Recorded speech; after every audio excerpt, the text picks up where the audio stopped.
नमस्कार, मी आनंद शेतोळे. जागर लोकशाहीचा या आपल्या यूट्यूब चॅनलवर आपल्या सर्वांचं स्वागत आहे. मित्रो, आजचा व्हिडिओचा जो विषय आहे त्याच्या आधी तुम्हाला मी एक दोन तीन बातम्या महत्त्वाच्या सांगतो ज्या आपल्याला आपल्या स्क्रीनवर दिसतील. एक बातमी आहे अहमदनगर जिल्ह्यातली, जिथे दुरुस्ती करण्यासाठी गरज असणाऱ्या आणि नवीन मागण्या असणाऱ्या अशा जिल्हा परिषदेच्या साधारणपणे शाळांसाठी 1600 वर्ग खोल्यांची गरज आहे. पैकी 900 खोल्या ज्या आहेत त्या नव्याने बांधण्याची गरज आहे, 700 खोल्यांच्या दुरुस्तीची गरज आहे. संभाजीनगर जे आहे त्या संभाजीनगर जिल्ह्यामध्ये साधारणपणे हाच आकडा दुरुस्ती आणि नवीन खोल्यांचा मिळून 1000 वर्ग खोल्यांचा आहे.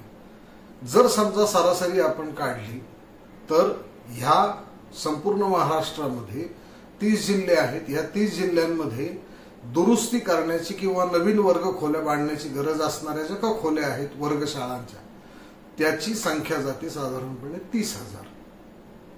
तिसरी एक बातमी आहे जी अतिशय वेदनादायक आणि दुःखदायक आहे.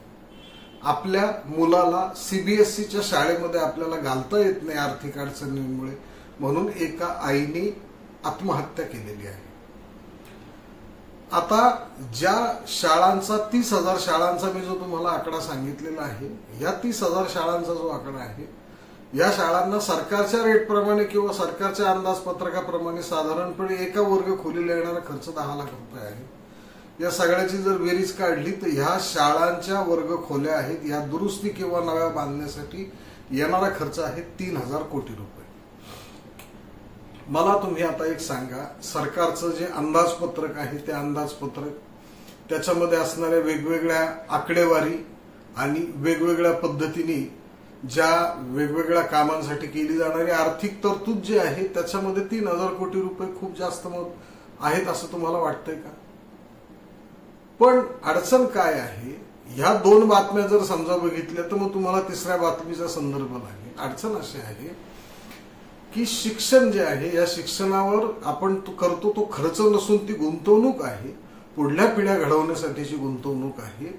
कायद्याने तुम्ही कायदा केलेला आहे जिथं तुम्हाला शिक्षण सगळ्यांना मोफत देणं गरजेचं आहे, प्राथमिक शिक्षण तुम्हाला मोफत देणं गरजेचं आहे, शिक्षणाचा कायदा तुमच्याकडे आहे.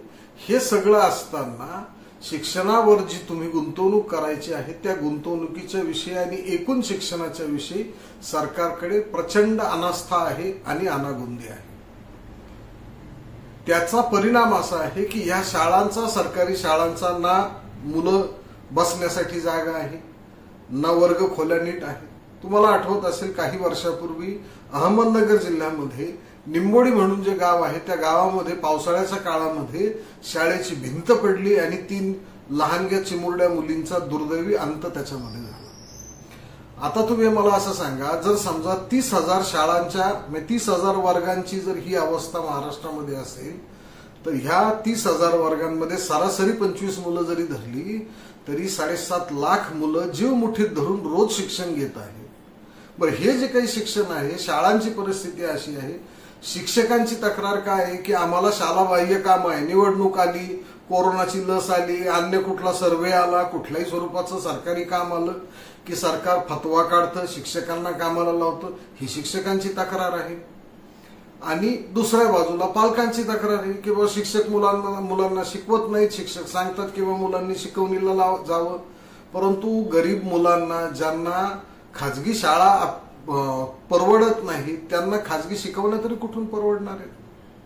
आणि मग अशा परिस्थितीमध्ये जर समजा तुम्हाला शाळांच्या आहे, शाळांच्या वर्ग खोल्या तुमच्या नीट नाहीयेत, तुमच्या शाळांमध्ये दिलं जाणारं शिक्षण दर्जेदार नाहीये, अशा परिस्थितीमध्ये साहजिकच जर समजा एखाद्या मातापित्यांना जर असं वाटलं की बा आपल्या मुलांना जर सीबीएसई शाळेमध्ये घालायचं आहे तर ते सीबीएसई शाळेमध्ये घालण्याची त्यांना आवश्यकता वाटावी की त्यांना गरज वाटावी, इतक्या आपल्या शिक्षणाची दुरावस्था जर झालेली असेल तर आपण कुठल्या तोंडाने, आपला महाराष्ट्र पुरोगामी आहे आणि या महाराष्ट्रामध्ये ज्योतिबा फुले आणि राजश्री शाहू महाराज किंवा कर्मवीर अण्णाभाऊ पाटील आपल्या इथं होऊन गेले, ज्यांनी ह्या महाराष्ट्रामध्ये शिक्षणाचा रोप लावलं आणि ज्यांनी या महाराष्ट्राला शिक्षण दिलं, महाराष्ट्रामध्ये सगळ्या लोकांना शिक्षण देण्यासाठी त्यांनी वेगवेगळ्या संस्था उभ्या केल्या, हे आपण कुठल्या तोंडाने सांगणार आहे? आणि 100 वर्षापूर्वी जे राजाजी शाहू महाराजांनी केलं ते कायदे ज्या वेळेला शिक्षणाच्या संदर्भामध्ये कायदे केलेले होते, शिक्षणाच्या संदर्भामध्ये गुंतवणूक केलेली होती, तो जो कालखंड होता तिथून पुढे आपण 100 वर्षामध्ये प्रगती करायला पाहिजे की अधोगती करायला पाहिजे?